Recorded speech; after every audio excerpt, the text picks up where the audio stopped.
Hello, everybody, and welcome back to another video game review with the best boys, Get Slays, and Sif Scott.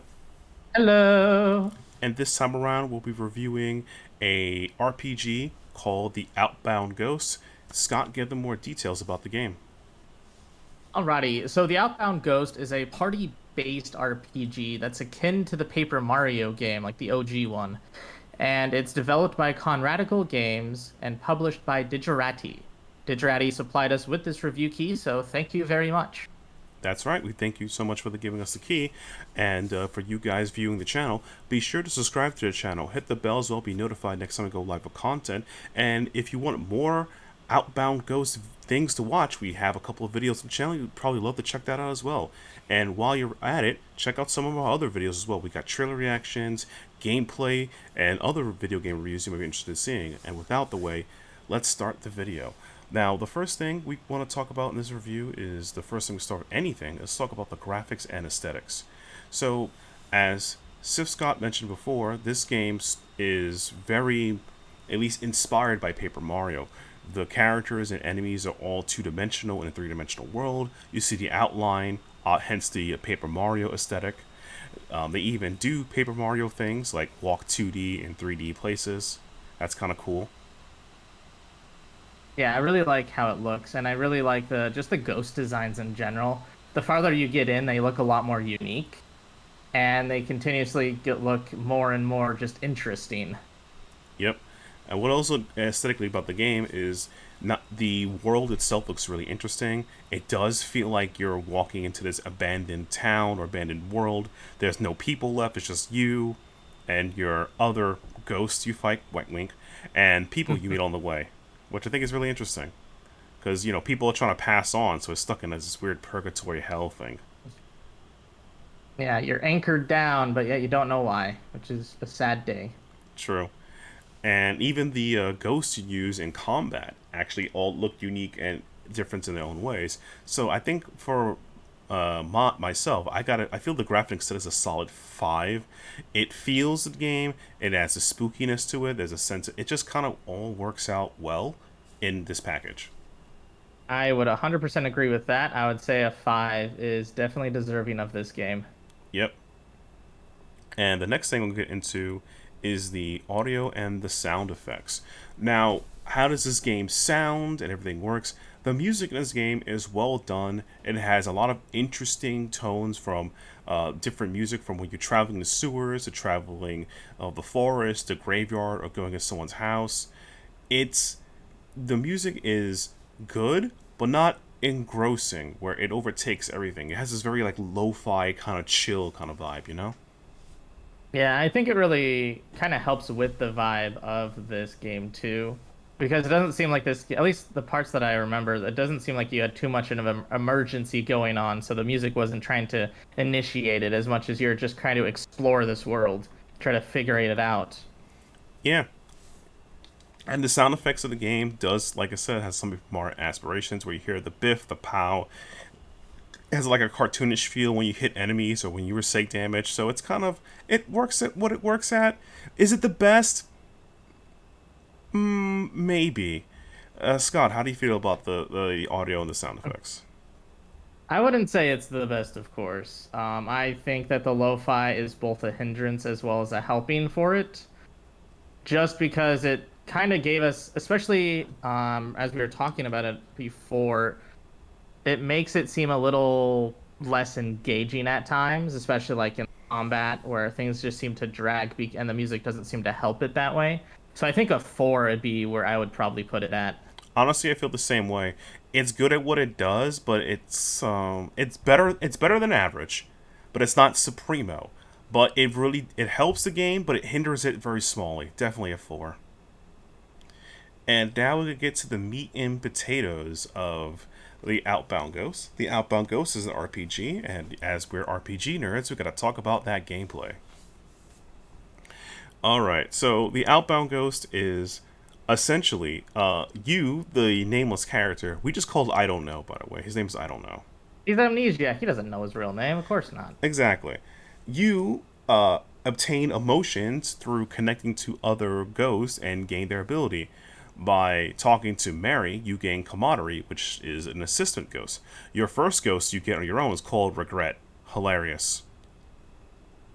Yeah, And I like actually that aspect of getting like emotions from other emotions from ghosts that like remember a little bit of themselves beforehand. So it seems like you're connecting to them, but you're also like getting a piece of yourself back too. yeah, and each of these ghosts you gain by progressing the game or finding them through hidden dungeons and other means. They increase your party, and you can have up to 4 ghosts in a battle at a time. So you can kind of mix and match and build the party you want to do certain things for you. I think it was our third gameplay video when we had at least a party of 3. We felt really complete in strategy things we wanted to do. Yeah, and it also helps too because in this game you get materials to help you craft like what's known as like badges. And these give your characters like passives or spells or like abilities they can use. And it's really helpful in customizing your party so that we can have like say a tank that's even more tanky or a DPS that has a little more damage or maybe is a little more defensive in the sense that they can take a hit and then deal more damage. Exactly. And it has a lot of customization and it allows you to do it well with other characters. You can do it. You can make your builds. What also makes it interesting is that if you want to acquire these aspects or these figments to do these things, every campfire you find by our good buddy Bill, who shout outs to Bill, you're the real homie. You find a book or you find an aspect book that gives you choices between making these type of accessories or another type of accessories. Depending on how you feel, what build you want, you can actually give your DPS a heal, so your healer can do other things if you want. But if you take this one book, you don't gain access to that other book until maybe later in the game if you can find it. Yeah, I like the little party semblance of you choosing between one or two like crafting books because it lets you decide kind of what kind of things you want to prioritize on. You don't get access to everything all at once. You have to decide which ones you want first. Exactly, and depending on your party and the situation you're in, you might think of the future, you might think now. I think it's a really cool way to do that. And the other thing too is when you get to play the actual combat of the game, the battle mechanics of the game is similar to Paper Mario or the Mario Luigi games, where it's based off hitting timing when you attack. So if you hit the move at the right time in the right area, such as the green bar, you can hit them. The thing is that if you try to be cheeky, like, oh, I'll just wait till the bar comes back. Nope, you don't gain ability. You're not gonna get that ability to hit the green, which is the critical hit area. You're not happening. And you got to be fast on the dot. True, and each of the attacks have a different timing. Some will actually mess with you, be like, "Oh, you think all of them go this quick? Not me." Yeah, it was like that like one hammer ability would like go really fast and then just slow down, then go really fast and slow down. So that always messed us up. Yeah, I think what was it called? I think it's the swift punches, the multi punches. Yeah, that's the Yeah, one. that's the one.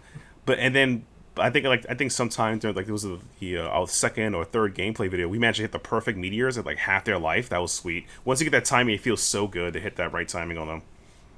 And then we had that one shot KO, which just felt nice. Oh yeah, the perfect meteor. Yeah. So this game feels good when you win. When it comes to defense mechanics in this game, you just block, and by blocking, you gain an extra action point or AP to attack again. That's about it.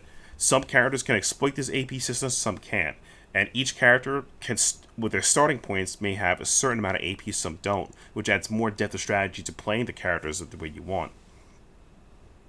Yeah, which we had a lot of fun with because we were kind of mixing and matching with like our tank and everything.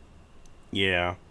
And there's so many other like ghosts you could play with that does other things later in the game, which is really good. And the only complaint I would have for the gameplay is that because of the music and sometimes it can fit repetitive, but it does have a lot of old school RPG charm, and the pop like it may not have a lot of battles because it's fixed in the game with certain dungeons and areas. Like there's like 5 enemies here, but each battle feels significant, and your progress to getting stronger really feels in this game. Yeah, leveling up feels extremely nice and satisfying. Yeah, like a perfect example is like we got our butts kicked. I think it was like with it like by fighting the what you call it, the poison enemies in the sewers. But by the time we had the tank, we fought them and a higher, stronger enemy, a vampire, and we just wrecked face. That just felt It's really weird good. how just good things feel when you have a full party to like strategize with. Yeah, exactly.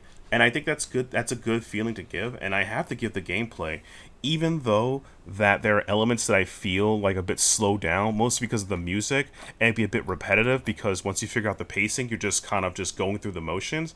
I still, I personally, I feel like it's a 5. Yeah, I would agree. I would say a 5 on the gameplay. Yeah, it does everything you want and more. The story is pretty solid. It has a lot of funny things to it.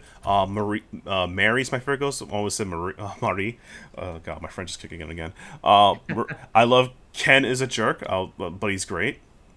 The characters are really interesting for what they represent, but I never felt out of place going around solving in a game. I never really felt like, oh no, what am I doing, or how do I win this, or if I just had enough potions, I win. No, this game really wants you to go all out in the gameplay because you get HP healed and SP healed after battle, so they want you to do this. This isn't some kind of just bum rush everything, or not I bum think it rush. helps the balance of the game too, just being able to have your party healed after every fight so that you can focus on every fight as if it's your last, because it could be. It could be, yeah. That's very true. And I think also too in the gameplay aspect is that when you level up your ghosts and abilities, they all share the same level. So you have nothing really to worry about like, oh yeah, my ghost one ghost level 5, one ghost level 0. What am I gonna do? Like don't worry about it. They're all gonna be fine. It's All your more emotions are the same. exactly. It's more about the function. I think it's really set this gameplay together. Now, that's enough gushing about the gameplay. Now, I'll give a final verdict, the final score of the game. We enjoyed the graphics. The audio is pretty solid. The gameplay is smooth. But is this a 5-star game? Is it perfect? Does it everything that we want and more? Does it give us the Neptunia DLC that Scott's waiting for? And the answer to that is no. As solid and strong as this game is, I'm I'm regrettably have to give this game a strong 4 out of 5. Scott, how do you feel about that? As Scott ponders, is the 4 out of 5 good enough? He is going through the motions, and it is just not working out for him. I think he has to put. He think he's giving him more time and leeway for it.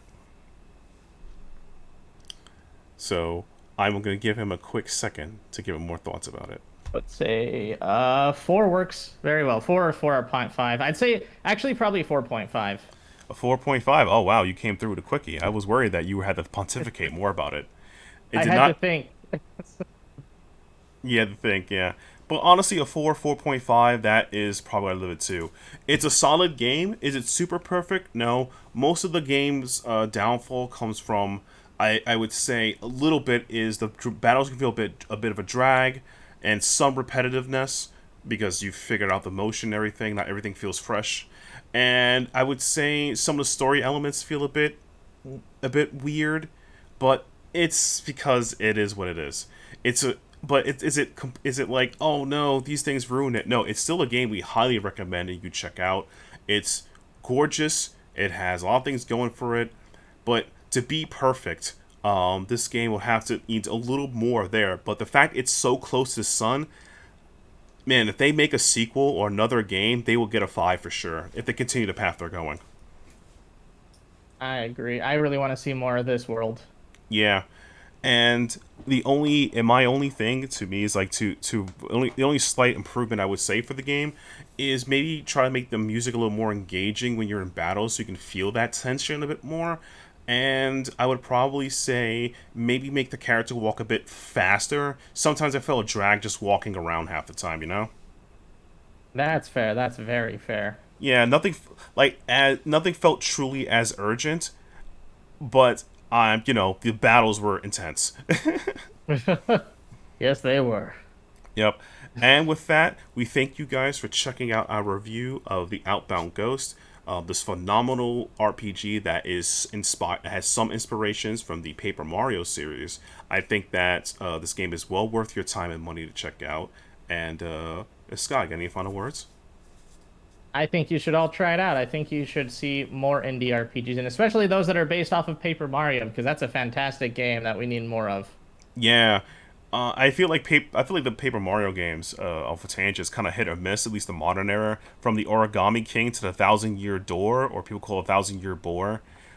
Uh, like people like that. Like I feel like Paper Mario is a good game, a good concept. It's hit or miss for some people, but I generally feel they're all generally solid. Yeah, I just think the first one's still the best to me. I mean, it's number one. You're not wrong. It's number one. But honestly, though, thank you so much for checking out the video. Be sure to subscribe to the channel, hit the bell so you'll be notified. Let us know what you think of the game. If you have played it already, if you think we're too harsh, should we have given this the 5? Let us know in the comments below, and we'll see you guys in the next one. See ya.